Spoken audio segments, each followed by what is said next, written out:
Now listen up, Interior residents. Do you have a friend that does all he or she can do for the community? News 13 wants to highlight one individual in our brand new segment called Friends of the Interior. They are selected by our viewers. A friend of the interior can be anyone, young, old, or everything in between. Our first nominee tonight is 90 years old.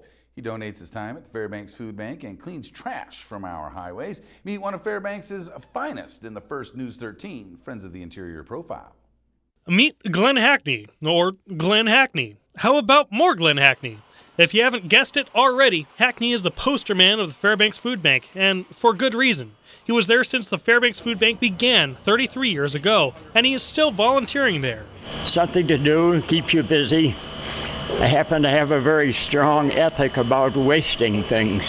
Food Bank manager Ann Weaver says Hackney has been an instrumental volunteer in the nonprofit. First of all, he'll come in with $20 and say, this was given to me on the street for the food bank. So people know him as a trustworthy source that will get it back to the food bank. Now, everywhere I turn, there's some wonderful story about a man who's given so much to this community. We're in the process of loading about 2,500 pounds of food go down to the First Presbyterian Church for distribution. Glenn regularly goes to the First Presbyterian Church and often speaks to members there. When you ask him how he's doing, the answer is never better. He's involved with the well during the winter time, and he comes in and helps up, sets up. He's on the podium many times with the,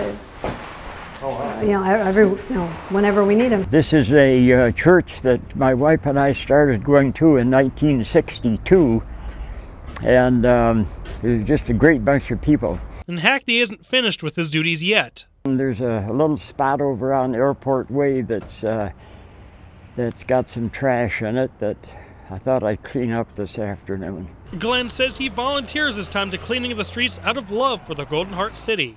This is a recurring nightmare in Fairbanks, Alaska. There is a cadre of people out there whose sole aim in life is to litter the highways. They do a great job of it. I just wanted to kind of make a point at some time of the kind of stuff that people throw out of the car windows. That's some of the cleaner stuff, believe me. That's why I use this thing here. It's very handy to pick up stuff that's a little bit grubby otherwise. Do you know someone making a difference in our community? Nominate them for News 13's Friends of the Interior. Go online to tvtv.com and click on our Friends of the Interior logo and submit the virtual nomination form. Glenn says it best. A friend of the interior is someone who helps out. Just somebody who doesn't mind doing things for the community. We can be awful self-serving sometimes, and sometimes it just helps to get out, get your perspective right, and picking up trash along the highway sure does that for you. It's a great way to keep you humble, believe me. Friends of the Interior on News 13 is brought to you by the Law Office of Rita T.L.E. Peace of mind through professional legal services.